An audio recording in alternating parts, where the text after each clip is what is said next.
नमस्कार। मैं डॉक्टर वास्तु शेट्टी, हिंदी विभाग, मैसूर विश्वविद्यालय द्वारा निश्चित पाठ्यक्रम जो फर्स्ट बीएससी में है, गद्य प्रतिभा। इस किताब में विष्णु प्रभाकर द्वारा लिखित जो जीवनी है, मैथिली शरण गुप्त के बारे में लिखा हुआ है, उस पर मैं प्रकाश डालना चाहता हूँ। हिंदी साहित्य के श्रेष्ठ लेखकों में से एक विष्णु प्रभाकर, और वो लिखते हैं और एक महान कवि के बारे में। ये छात्रों के लिए मैं यही कहना चाहता हूँ, ये पाठ पढ़ते समय बहुत लंबी और थोड़ा कठिन भी लगता है, लेकिन ऐसा कुछ नहीं है। इतना समझ लेना, विष्णु प्रभाकर बचपन में जो प्राइमरी स्कूल में पढ़ते थे, उस समय मैथिली शरण गुप्त द्वारा लिखित जो कविताएं हैं, आहा ग्राम्य जीवन भी क्या है और किसान, इन कविताओं के कारण काफी प्रभावित थे विष्णु प्रभाकर, भले ही वो छोटे जीव हो उस समय। विष्णु प्रभाकर जीवनी लिखते हैं। जीवनी का मतलब है किसी महान व्यक्ति के जो जन्म से लेकर मृत्यु तक के जो उनके विशेष घटनाओं को जो लिखते हैं, वो जीवनी कहते हैं।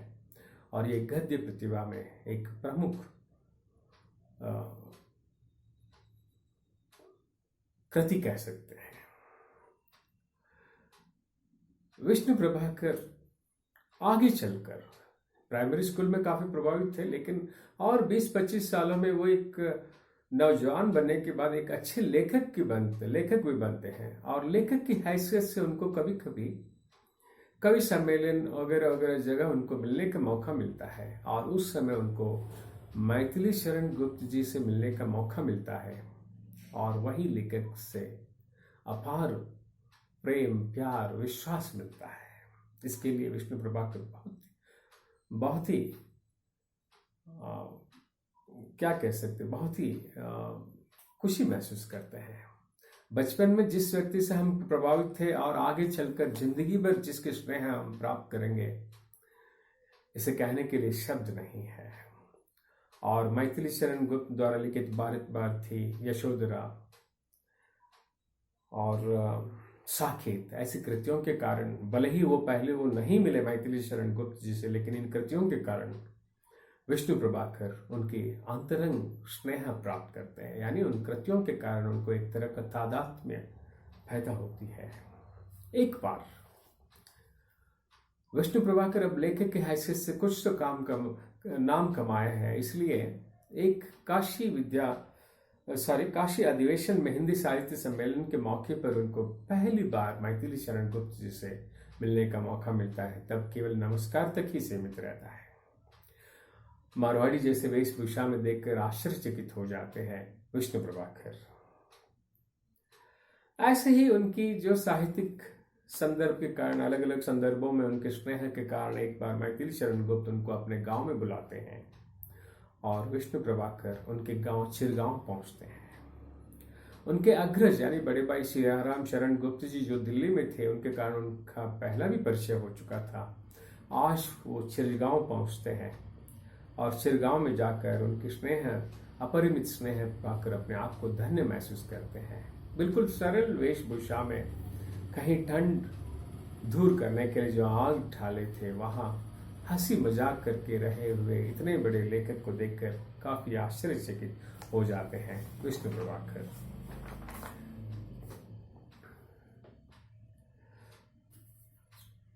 कई बार बड़े लेखक होने के नाते मैथिली शरण गुप्त जी को अनेक संदर्भ में लोग उनको बुलाते हैं स्वागत करने के लिए या भाषण देने के लिए, लेकिन तब वो इनकार करते हैं। लेकिन बहुत सारे लोग, संघ या अलग अलग समिति के लोग मैथिली शरण गुप्त पर प्रभाव डालने के लिए विष्णु प्रभाकर के पास आते हैं। साहब जी, सर आप आएंगे तो जरूर दद्दा यानी बड़े भाई आ जाएंगे।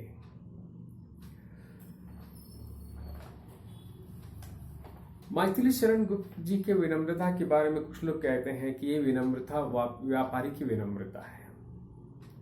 व्यापारी की विनम्रता का मतलब है बहुत ही स्वार्थ भरे भावना से होने वाला, यानी जब तक पैसे आगे व्यापार हो गए तब तक विनम्रता, बाद में उनकी विनम्रता चली गई, ऐसा है। लेकिन ऐसा नहीं। एक बार काफी विनम्र जरूर है मैथिली शरण गुप्त, लेकिन एक बार आकाशवाणी के किसी कर्मचारियों के साथ कुछ बातचीत में उनको ऐसा लगता है, उनके अपमान हो गया। तब से वो आकाशवाणी की तरफ चाहे 1000 उनके स्वागत या बुलावे आ गए, तब भी वो जाने के लिए इनकार किए और वो फिर कभी नहीं पहुंचते हैं। एक बार उर्दू के एक श्रेष्ठ लेखक एक सभा में बहुत ही बड़े बड़े स्वारस्यपूर्ण विचारों को कहते हैं और उसके सामने बहुत सारे लोग बड़ी खुशी से जोर जोर से ताली बजाते हैं और बाकी लोग यही सोचते हैं इसके बाद मैथिली शरण गुप्त जी आ जाएंगे, लेकिन इस नौजवान के सामने वो क्या बताएंगे। लेकिन जैसे ही उनकी समाप्त होने के बाद, उनकी भाषण, उनके विचार समाप्त होने के बाद मैथिली शरण गुप्त जी यानी दद्दा जब मंच पर आ जाते हैं तो उससे भी श्रेष्ठ ढंग से वो सभा को पकड़ते हैं। इसके बारे में विष्णु प्रभाकर विशेष रूप से कहते हैं और वो बहुत ही विचार पे कट्टरवादी है। एक बार उनके प्रिय बंधु के बारे में कोई व्यक्ति आलोचना कर रहा था कि आपके बंधु ऐसे वैसे वगैरह वगैरह, वो ऐसा कहते हैं। तब मैथिली शरण गुप्त जी कहते हैं, जब तक आपको उसकी पूरी प्रमाण नहीं मिलता तो आप इनकार क्यों करते हैं, उनकी बातों पर आप अविश्वास क्यों करते हैं, उसके लिए कारण क्या है। मैथिली शरण गुप्त जी चाहे सुख हो चाहे दुख हो काफी समुचित कह सकते हैं। उनके अग्रज सियाराम शरण गुप्त जब मरते हैं, मृत्यु के बाद कोई साथी आते हैं उनके पास उनके दुख जताने के लिए लेकिन मैथिली शरण गुप्त हाँ या ना में 90 तुल्य शब्दों में बातें करते हैं, क्योंकि 50 साल का साथी के बारे में क्या बातें करना, चुप रहना ही बेहतर है, ऐसे वो विचार व्यक्त करते हैं।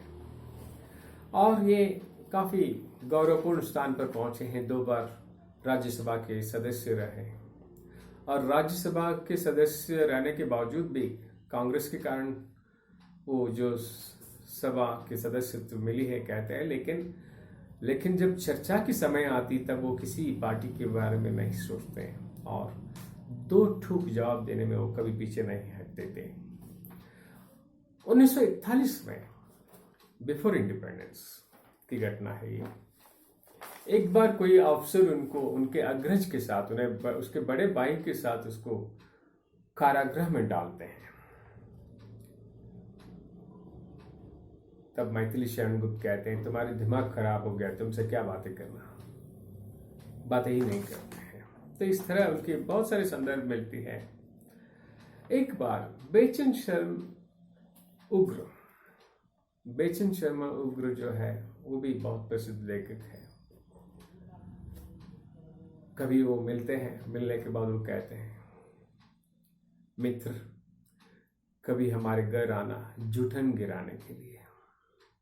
तब वो कहते हैं, आप अपने प्रखर बुद्धि शक्ति का दुरुपयोग कर रहे हैं। जूठन गिराने का मतलब है जब आप भोजन के लिए आ जाएंगे तो कुछ तो गिरेगा, यानी गिराने के लिए आना। तो ये उनकी भाषा का शक्ति प्रभाव और मित्रों के बारे में सोचने के दृष्टि देखते हैं।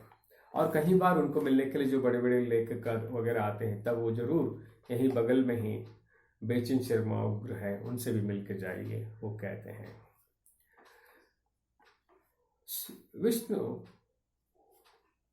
विष्णु प्रभाकर कहते हैं, जब बंगाली के जो प्रसिद्ध लेखक शरद चंद्र जी के बारे में जो वो लिखना शुरू करते हैं और उनकी कृतियों को देखकर मैथिली शरण गुप्त जी कहते हैं, वाह बहुत बढ़िया काम कर रहे हो, बंगाली भी याद करेंगे तुम्हारी।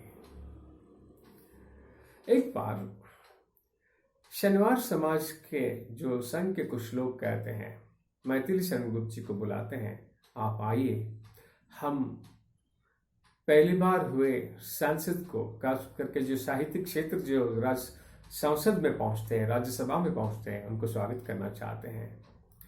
लेकिन अपने व्यस्तता के कारण मैथिली शरण गुप्त जी जाने वाले नहीं थे। लेकिन विष्णु प्रभाकर कहते हैं, दद्दा ये हिंदी की बात है, तो हिंदी की बात है तो मैं जरूर आऊँगा कहकर वो शनिवार समाज के उनके द्वारा आयोजित उस सभा में वो भाग लेते हैं। तो ऐसे ही जिंदगी चलती है। 12 वर्ष वो दिल्ली में रहते हैं। इसके बाद वो कहते हैं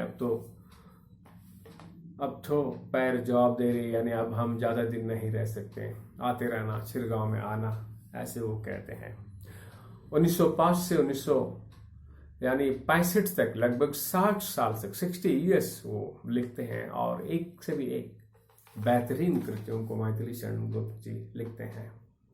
देखिए, यहाँ ध्यान देने की बात है, विष्णु प्रभाकर वो अपने आप में एक बड़े लेखक हैं और वो अपने बचपन में जो प्रभाव डाले थे वही लेखक के साथ आगे जो स्नेह विश्वास मिलती है और लंबे रास्ते में, जिंदगी के रास्ते में वो दोनों कुछ साल तक साथ जाते हैं, उसके बारे में बहुत ही सुंदर ढंग से वो लिखते हैं। ये जीवनी बिल्कुल ज्ञान बढ़ाने वाले हैं, बहुत अर्थपूर्ण है।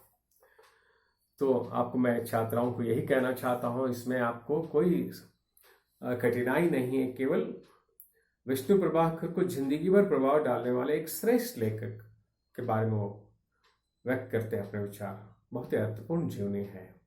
नमस्कार।